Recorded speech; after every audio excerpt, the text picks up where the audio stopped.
y no se escuchaba. O sea, Sí, yo no estaba parece que escuchando a eras tú el nadie. que tenía problemas. Sí, Yo sí, no estaba escuchando a nadie. sí. Perdón. Eh, Bueno, no había sé un si a lo mejor compañero alguien tenía alguna pregunta.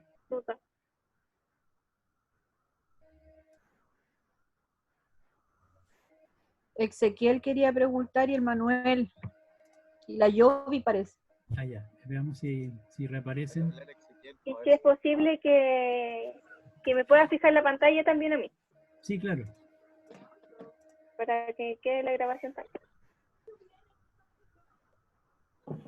Mi pregunta era si utilizáramos, si bajáramos la temperatura del helio hasta rozar el cero absoluto y utilizáramos sus propiedades eléctricas, ¿se podría generar energía para sustentarnos sin tener que recurrir al carbono o demás elementos contaminantes?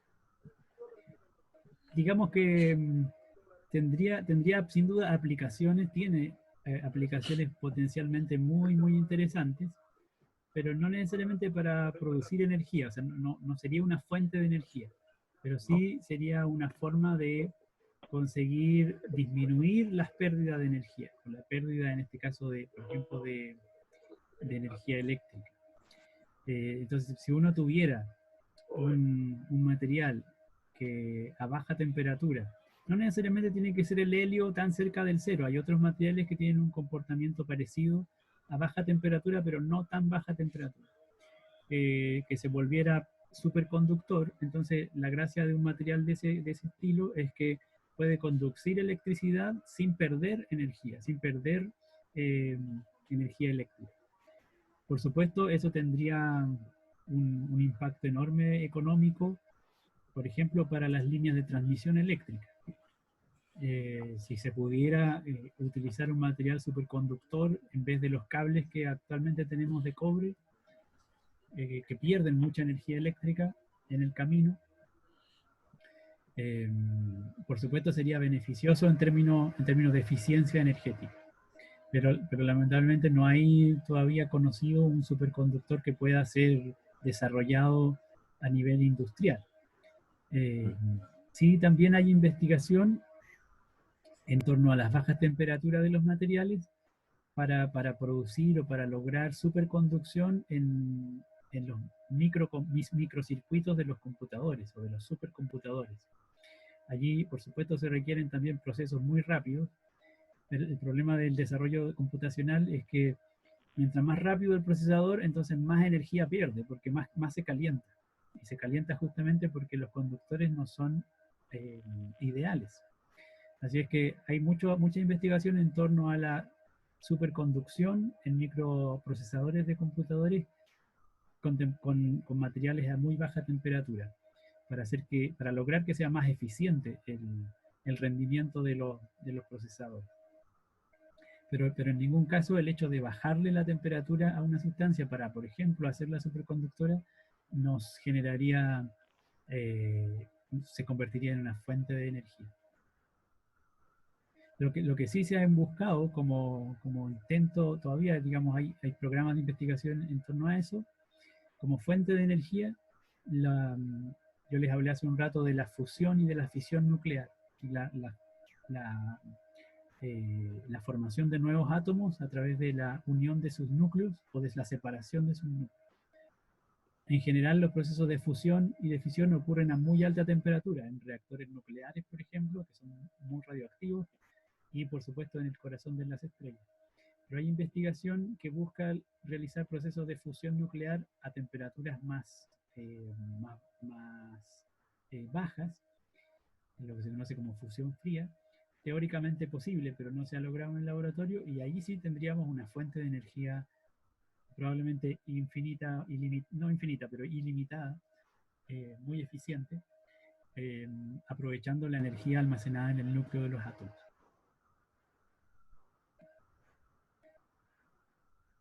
Bueno, espero que eso le sirva a Ezequiel. No sé si alguien más tenía alguna otra pregunta cuando se interrumpió y yo no estaba escuchando.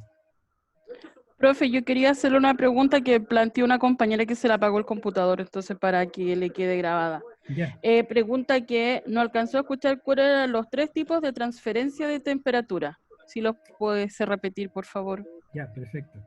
Eh, para precisar, de lo que hablamos de transferencia de energía térmica, ¿de acuerdo? Mientras que la temperatura es un indicador del nivel de energía térmica que tiene un cuerpo. Entonces, hay 3 procesos de transferencia de energía térmica, que son lo que llamamos procesos de calor. Uno es la transferencia por contacto, el otro es la transferencia por convección y el otro es la transferencia por radiación. Yo les decía que en el aula virtual van a encontrar 3 animaciones, una de cada uno de estos procesos para que los vean modelados.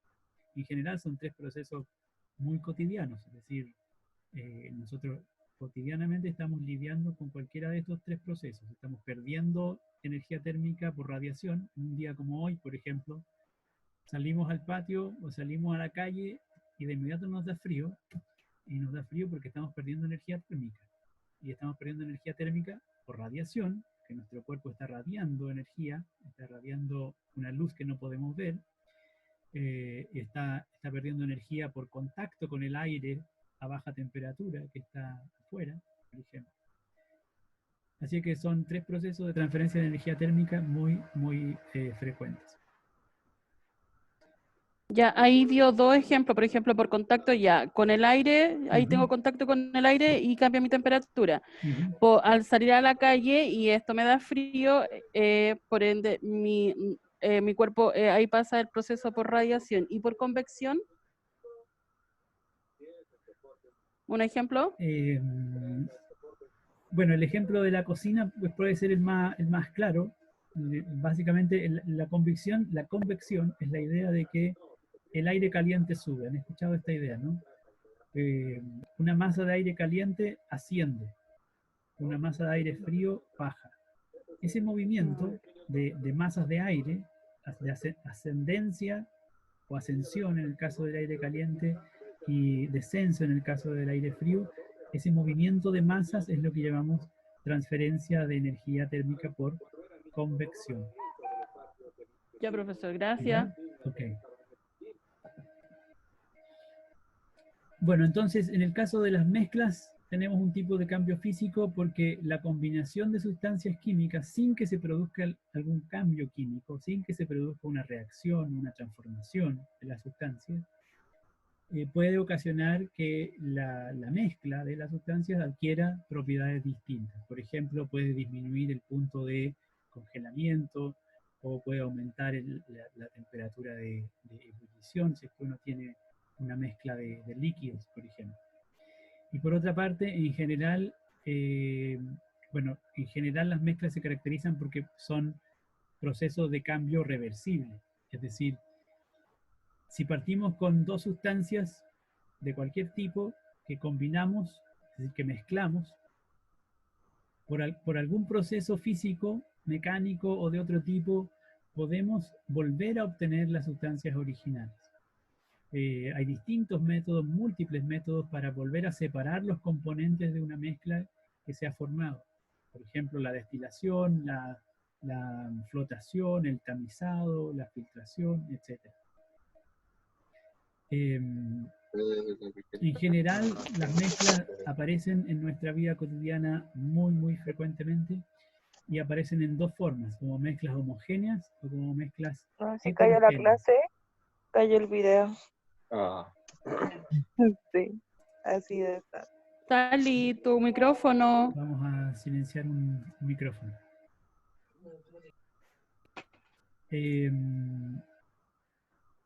Entonces les decía, las mezclas las encontramos en estos 2 tipos, homogéneas o heterogéneas, y en general, por supuesto, hay mezclas de sólidos, mezclas de líquidos, mezclas de gases.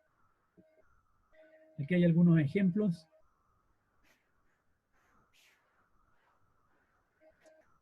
En el caso de mezclas homogéneas, el gas doméstico, el gas de la cocina, es una mezcla de distintas sustancias.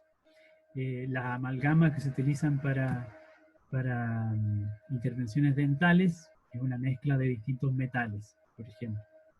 El petróleo, una mezcla de distintas moléculas complejas que llamamos hidrocarburos. El agua potable, por muy cristalina que la veamos a veces, no es justamente una sustancia pura. Es una mezcla de una gran cantidad de sustancias. Sin embargo, en ninguno de estos casos podemos distinguir los componentes de la sustancia. Por lo tanto, decimos que se trata de de mezclas homogéneas. Esta es una representación de los componentes del gas natural, para que veamos que efectivamente tiene una gran cantidad de sustancias distintas: metano, etano, propano, butano y otros más, incluso vapor de agua. La gracia de que sea una mezcla es que por distintos procesos mecánicos o de calentamiento, de enfriamiento, etc., podemos llegar a separar estos distintos componentes del gas natural. Podemos obtener metano, podemos obtener etano y propano, y luego podemos volver a juntarnos y entonces obtener el mismo gas natural que utilizamos en la cocina. En ese sentido, las mezclas son procesos reversibles, y por eso son cambios físicos, porque las sustancias que componen la mezcla no se modifican. El metano, cuando está aislado, tiene esta composición molecular, carbono e hidrógeno. Cuando lo mezclamos, siguen siendo moléculas de metano. No se disuelven las moléculas de metano. Y luego podemos incluso volver a obtener esas moléculas de manera independiente, de manera aislada. En el caso de las mezclas heterogéneas, por supuesto, aquí sí podemos reconocer los componentes. Tenemos el ejemplo más claro, por ejemplo, el de la mezcla de agua y aceite, que son dos líquidos inmiscibles, y entonces son claramente reconocibles cuando los mezclamos. Una sopa de verduras es una mezcla, por supuesto, también heterogénea. En el caso de una roca como el granito, estamos también en presencia de, en este caso, una mezcla que tiene forma, tiene estado sólido, donde aquí encontramos varios minerales que están mezclados.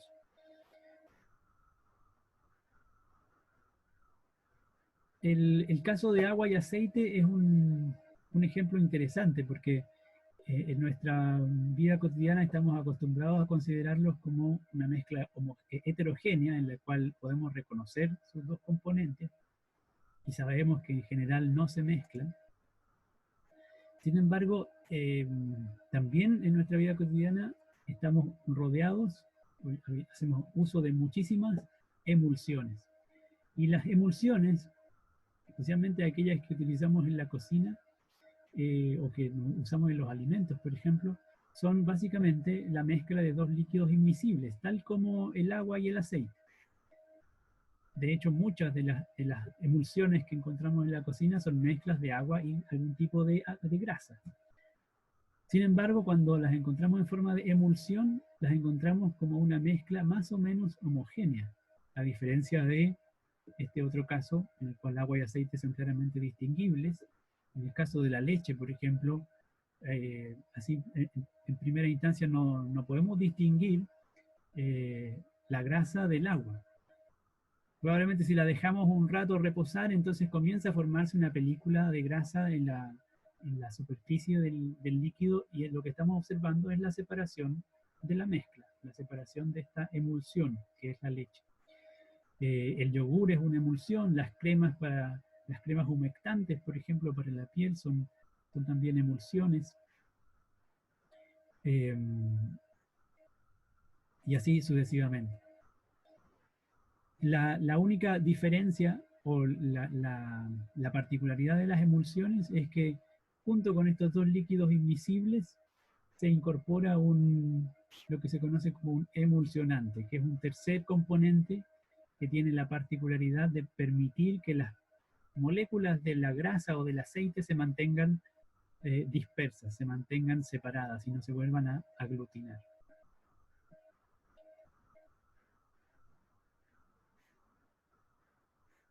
Así es que tenemos un caso de cambio de estado físico que es el de las mezclas, y ahí encontramos por lo menos dos tipos de mezclas.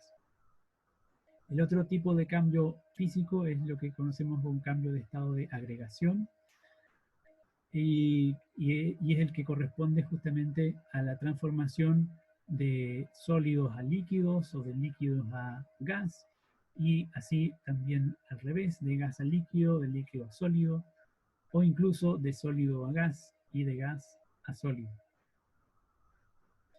De nuevo, al igual que en el caso de las mezclas, cualquier tipo de sustancia que experimenta una transformación como esta, cualquiera de este tipo de estos cambios, es una sustancia que se mantiene inalterada.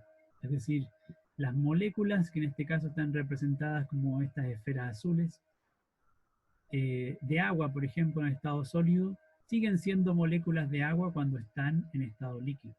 Y esas moléculas de agua siguen siendo moléculas de agua cuando están en estado gaseoso. Y si el proceso es inverso, por supuesto, siguen siendo las mismas moléculas. La sustancia nunca deja de ser, nunca deja de tener las características y las propiedades que tiene por su composición y su estructura atómico-molecular. De nuevo, por lo tanto, los cambios de estado de agregación son un tipo de cambio físico porque son procesos reversibles. Las moléculas que pasan de líquido a gas eventualmente pueden volver al estado anterior, y eventualmente el líquido puede volver a sólido y así sucesivamente. Y en cualquiera de esos cambios podemos ir y venir sin que la sustancia se modifique.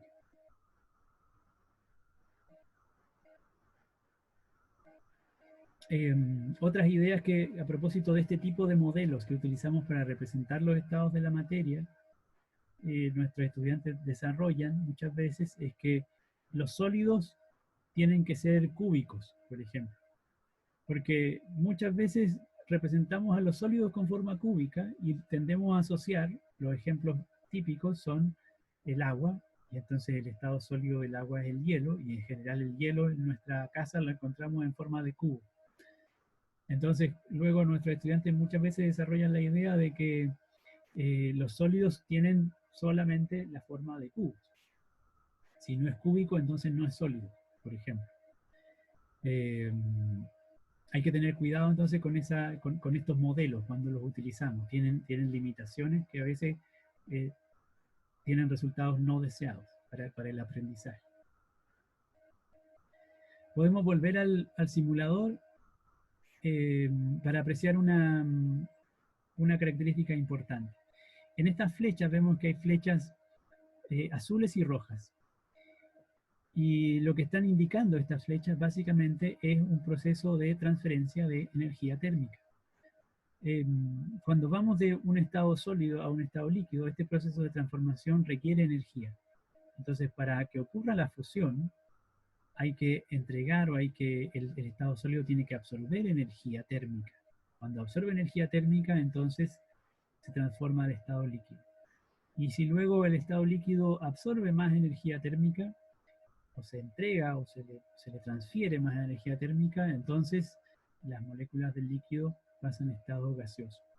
Y al revés, si es que el gas pierde energía térmica, entonces ocurre el proceso de condensación o de licuación.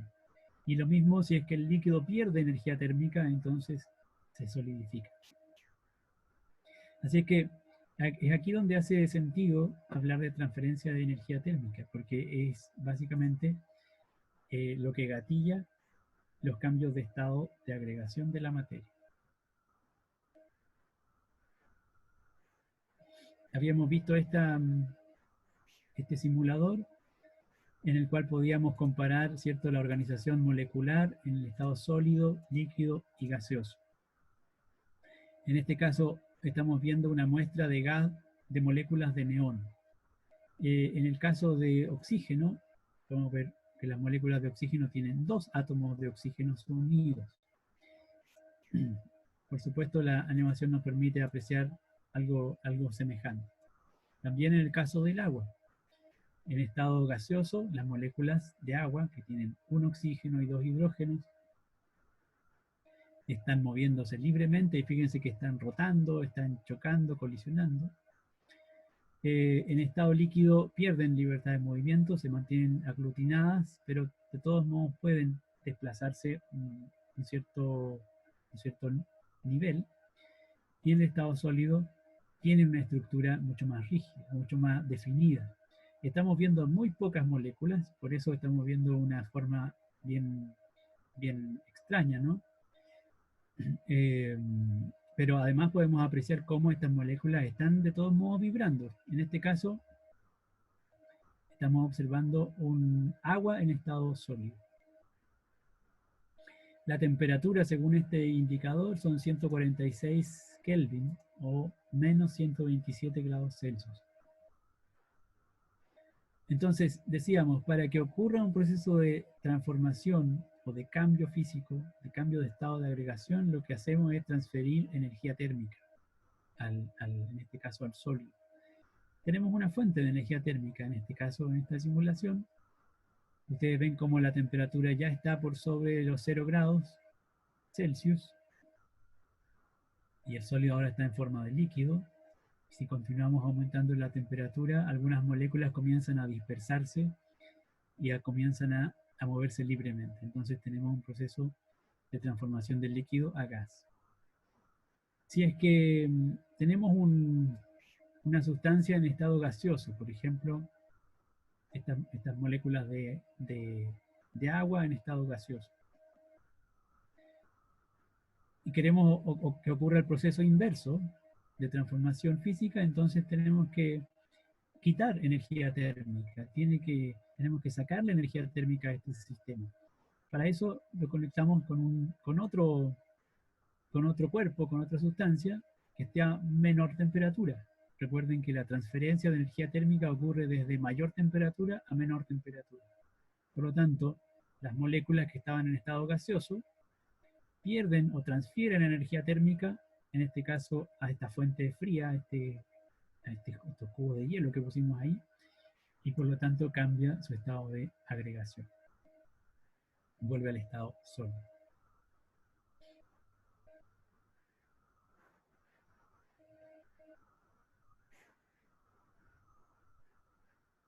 Bueno, algunas ideas interesantes que tienen nuestros estudiantes, en este caso son estudiantes de quinto básico en Argentina, a quienes respondieron algunas preguntas sobre transformación de la materia.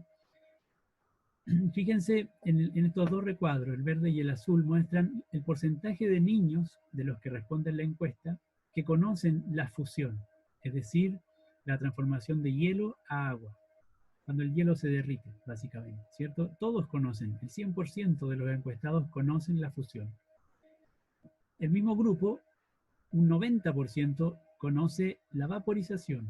Aquí hay un error en el texto, debiera decir agua a vapor.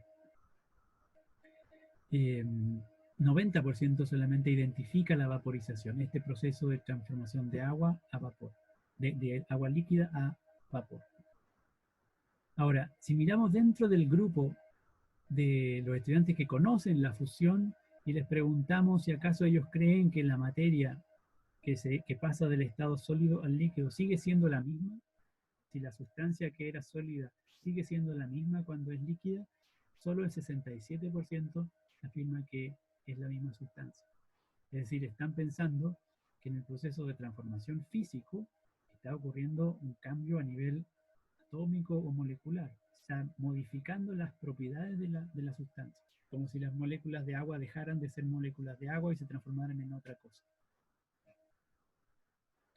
Y en el caso de la vaporización ocurre todavía un porcentaje más crítico, en el sentido de que es mucho más extraño para un niño de esta edad pensar que el agua que está en estado líquido es la misma agua, es la misma sustancia que podemos encontrar en estado vapor.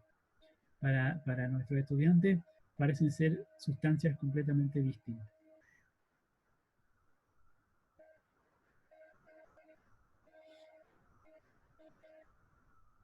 Bueno, este es un ejemplo poco habitual de un cambio físico, un ejemplo de cambio físico. Se trata de una cuchara muy especial, preparada o fabricada con galio, que es un metal que tiene la gracia de que su punto de fusión, es decir, de paso de sólido a líquido, está casi a los 30 grados, 29 grados y poquito más. Entonces, si queremos usar una cuchara de galio para revolver una taza de té o una taza de agua caliente, como en este caso, apenas introducimos la cuchara de galio al líquido que tiene una alta temperatura, entonces la cuchara se funde y, por supuesto, no sirve para revolver nada. Estamos en presencia de un cambio físico.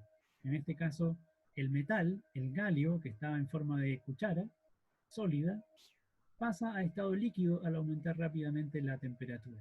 Y lo que tenemos depositado en el fondo de la taza o del vaso es galio en estado líquido. Siguen siendo el mismo tipo de átomo que compone tanto la cuchara como lo que está depositado en el fondo del recipiente. Y ese tipo de cambio es muy distinto de este otro tipo de transformación. Este, por supuesto, no es un cambio físico. Aquí lo que estamos apreciando es un proceso de transformación de la naturaleza de las sustancias mismas. Vemos cómo se enciende la cabeza de una cerilla de fósforo, ¿cierto? De una cerilla.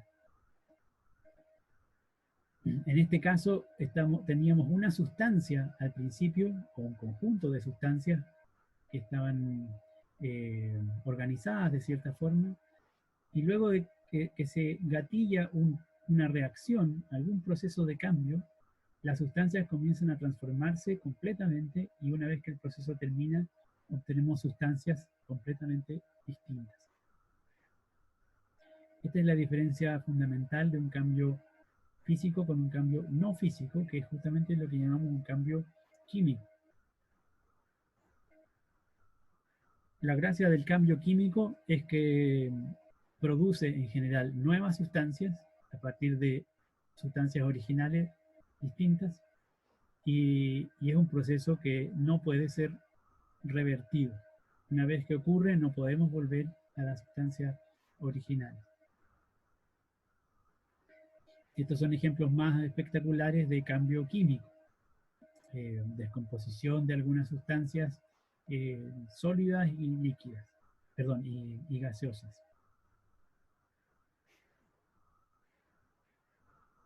¿Cómo podemos caracterizar en términos generales el cambio químico? Básicamente diciendo que un cambio químico o una reacción química es aquella en la cual una o más sustancias se transforman, cambiando su organización, cambiando su estructura molecular y sus enlaces químicos y produciendo otro tipo de sustancias, lo que llamamos productos. Inicialmente tenemos sustancias reactantes que se juntan y reaccionan y obtenemos como resultado otro tipo de sustancias que llamamos productos. Básicamente hay dos características generales que una reacción química cumple o satisface. Una que le debemos a Dalton, quien planteó la idea justamente a partir de la noción básica de átomo que él desarrolló, la idea de que en una reacción química los átomos de la sustancia se reordenan para formar nuevas sustancias. Esta idea de Dalton, que funcionaba en el sentido de que haciendo uso de su modelo podía explicar reacciones químicas, sigue siendo válida para nuestras descripciones de las reacciones químicas. Y la otra idea o principio básico del cambio químico es la que le debemos a Lavoisier, según quien cuando ocurre una reacción química, la masa de los reactantes o de los reactivos tiene que ser igual a la masa de los productos. Y eso es lo que conocemos como ley de conservación de la masa. Si juntamos un grupo de átomos de distintos reactantes, el resultado, por supuesto, tiene que ser un producto, un conjunto de productos que tenga o que contenga la misma masa original, porque justamente de acuerdo a lo que planteaba Dalton, lo único que hacemos en un proceso de reacción química es reorganizar o reordenar los átomos, los mismos átomos originales.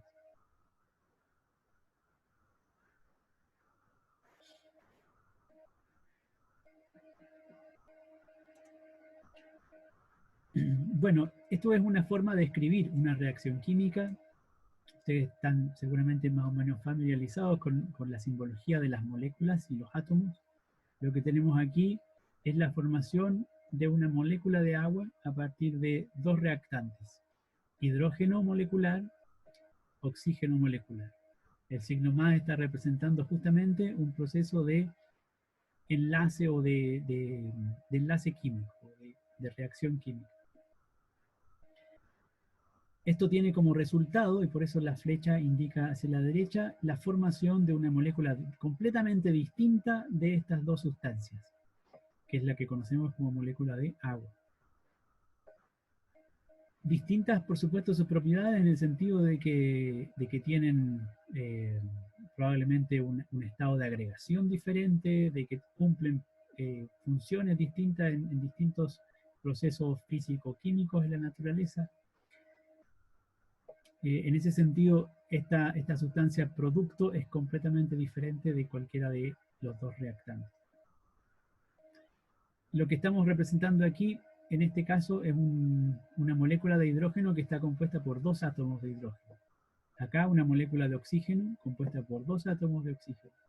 Y el resultado, una única molécula de agua compuesta por un átomo de oxígeno y dos átomos de hidrógeno. Visualizando la representación, ¿dirían ustedes que se conserva la masa en esta reacción?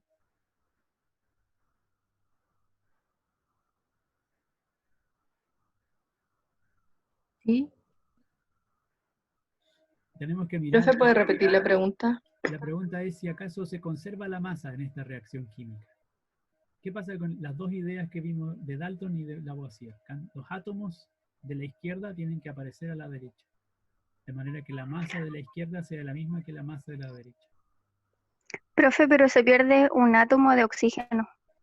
Exactamente, ¿cierto? A la izquierda de la flecha, entre los reactantes, tenemos dos átomos de hidrógeno y dos átomos de oxígeno. Y a la derecha de la flecha tenemos solo un átomo de oxígeno y dos de hidrógeno. Por lo tanto, acá tenemos más masa, a la izquierda hay más masa que a la derecha. O, de hecho, como dice su compañera, se está perdiendo un átomo de oxígeno. Esta forma de escribir la reacción química no es una forma adecuada o correcta, porque no estamos cumpliendo con los dos principios que siempre cumplen las reacciones químicas: la conservación de la masa y el reordenamiento de los átomos. Entonces, tenemos que siempre tener presente esta idea de que tiene que haber equilibrio de átomos y de masas a ambos lados de la reacción. Solo para enfatizar, recordarles que esta molécula de hidrógeno son dos átomos de hidrógeno. Este es un átomo de hidrógeno, este es el otro. Y recuerden que cada átomo de hidrógeno podemos representarlo de esta forma en el modelo de Bohr. Cuando vemos reacciones químicas de este estilo y con estos modelos gráficos, nos olvidamos un poco de la estructura interna de los átomos y solo presentamos las moléculas en general, ¿ya? Para que no nos confundamos cuando aquí estamos hablando de átomos o de moléculas. Lo mismo en el caso del oxígeno. Entonces, como esta es una reacción química que no está cumpliendo estas dos condiciones básicas del cambio químico, necesitamos reescribirla para que tengamos justamente el equilibrio de átomos y el equilibrio de masa a ambos lados de la ecuación. Partíamos de esta ecuación que llamamos no balanceada, justamente porque nos faltaba un átomo de oxígeno aquí a la derecha. Para tener una ecuación balanceada tenemos que de alguna manera equilibrar la cantidad de átomos a ambos lados. Una manera de hacerlo, por ejemplo, es considerando dos moléculas de H2, dos moléculas de hidrógeno molecular a la izquierda, y como resultado dos moléculas de agua. Si ahora representamos eso como en el modelo de esferas, fíjense que H2 son estos dos átomos de hidrógeno. 2H2 son estas dos parejas, dos moléculas de hidrógeno molecular. Tenemos una única molécula de oxígeno molecular, que son dos átomos de oxígeno. Y como resultado obtuvimos dos moléculas de agua. Cada una de ellas compuesta por un átomo de oxígeno y dos átomos de hidrógeno. Ahora sí vemos que tenemos 4 átomos de hidrógeno a la izquierda, 4 átomos de hidrógeno a la derecha. 2 átomos de oxígeno a la izquierda, 2 átomos de oxígeno a la derecha.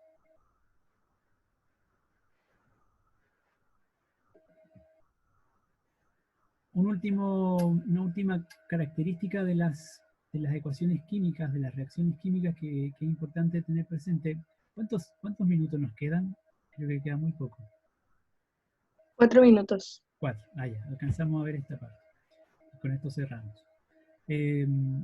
Bueno, a propósito de las intuiciones o las ideas espontáneas o cotidianas que tenemos acerca de las reacciones químicas, y especialmente nuestros estudiantes, solemos asociar reacciones químicas con procesos de transformación visibles y rápidos, en general espectaculares, digamos.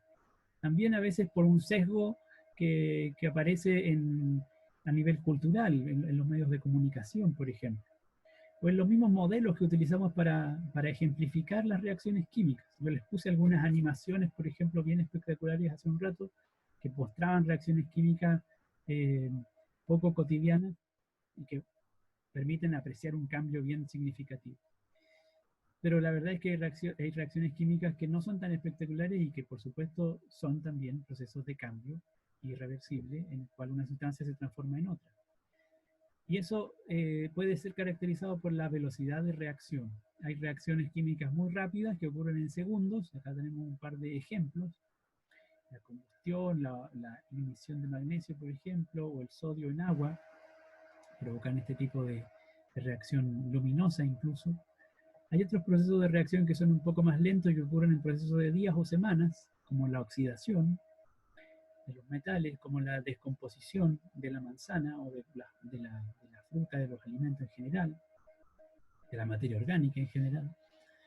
Y hay otros procesos químicos que son muchísimo más lentos, que pueden ocurrir en millones de años, como la formación del petróleo o la formación del grafito.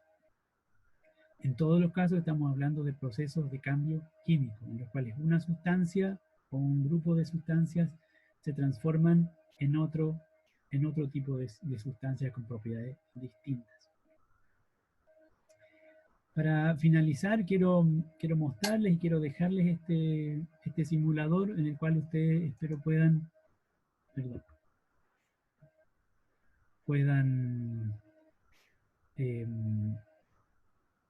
practicar o modelar, simular la equilibración de reacciones químicas.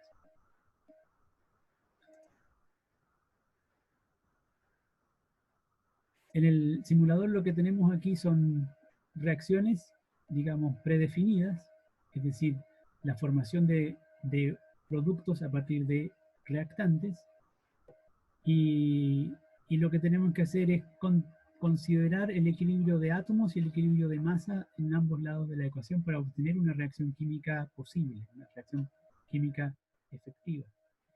Este ejemplo es la producción de amoníaco. Si reunimos nitrógeno con hidrógeno, formamos amoníaco. Entonces, para formar, por ejemplo, una molécula de amoníaco, lo que tenemos ahí es un átomo de nitrógeno, el azul, y 3 átomos de hidrógeno. Una molécula de amoníaco. Entonces, ¿cuántos reactantes tengo que tener para que esta reacción química sea posible? Si agrego una molécula de cada una de estas, fíjense que tengo 2 átomos de nitrógeno y 2 átomos de hidrógeno. Por lo tanto, tengo un problema de desequilibrio. Acá tengo solo un nitrógeno, 2 nitrógenos, 2 hidrógenos, 3 hidrógenos. Así que hay que empezar a jugar con estos números para obtener un equilibrio en la cantidad de átomos y por lo tanto en la cantidad de masa que está interactuando en esta reacción. Para que formemos amoníaco tenemos que juntar una molécula de nitrógeno molecular como ese con 3 moléculas de hidrógeno molecular como ese. Entonces obtenemos como resultado 2 moléculas de amoníaco. Si no tenemos ese balance, entonces no vamos a tener este resultado, no vamos a tener ese producto. La simulación les permite hacer uso de un par de herramientas